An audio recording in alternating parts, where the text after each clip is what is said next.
Las lecturas de la liturgia de este tercer domingo de Pascua nos ayudan a entrar en la dinámica del amor que lleva al servicio y al testimonio. De hecho, en la primera lectura, San Lucas, en el libro de los Hechos de los Apóstoles, nos presenta una escena característica de la primera comunidad cristiana: los apóstoles que comparecen frente al Sanedrín para ser juzgados. Es ahí donde pueden dar testimonio de su fe en el resucitado. Y efectivamente aprovechan la oportunidad para decir que Dios ha resucitado de entre los muertos a Jesús.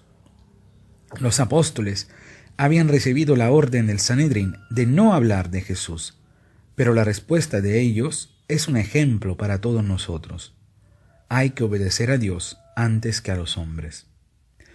Los mandaron a azotar y los pusieron en libertad. Y me llama mucho la atención esta frase: y los apóstoles salieron del Sanedrín gozosos por haber sido considerados dignos de aquel ultraje por el nombre de Jesús. La pregunta de arranque de este domingo es: si hoy nos condujeran a un tribunal con la acusación de ser creyentes, de ser católicos, de ser hijos de Dios, ¿encontrarían las pruebas para condenarnos o terminaríamos absueltos por insuficiencias de pruebas? Las palabras y los gestos concretos de amor, de esperanza, de vida son estas pruebas, son la solidaridad, el respeto, la compasión, es seguir los ejemplos que Jesús vino a enseñarnos y donarnos. El Evangelio de este domingo nos muestra la tercera aparición de Jesús resucitado a sus discípulos. De arranque podemos notar un dato muy curioso.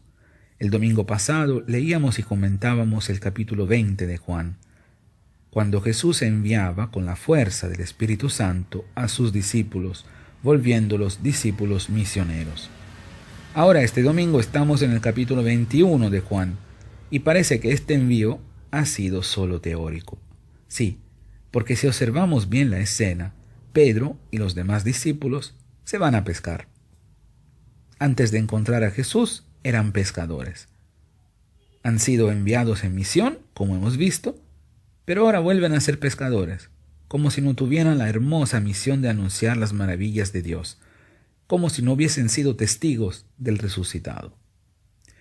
Volver a lo de antes es la gran tentación en la cual caemos muchas veces también nosotros, cuando en lugar de sentir el fuego del amor de Dios que nos empuja a anunciarlo, testimoniarlo a todos, preferimos la comodidad de lo conocido, de algo que sabemos ya cómo es, para no arriesgarnos, para no comprometernos. En pocas palabras, dejamos que el fuego del Espíritu Santo se enfríe en nosotros. Pedro y los demás discípulos, que son pescadores profesionales, cabe recordarlo, trabajan duro toda la noche, pero no consiguen pescar nada. Nos pasa también a nosotros.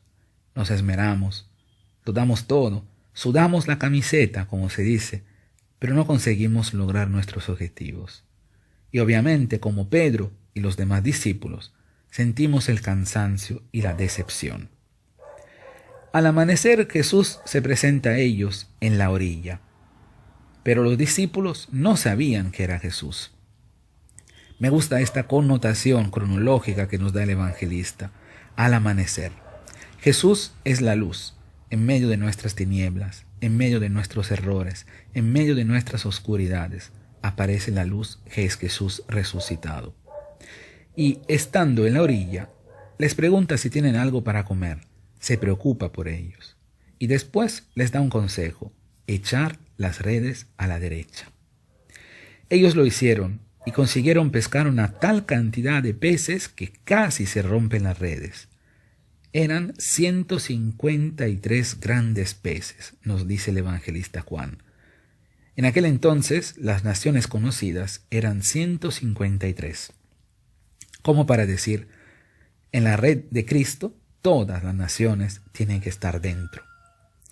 Al ver este gran hecho, el discípulo que Jesús tanto quería, le dice a Pedro: «Es el Señor».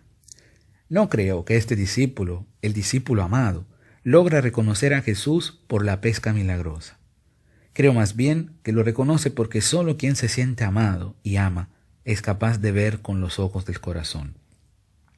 Llegando a la otra orilla, Jesús les dice de traer algunos de los peces que acababan de pescar.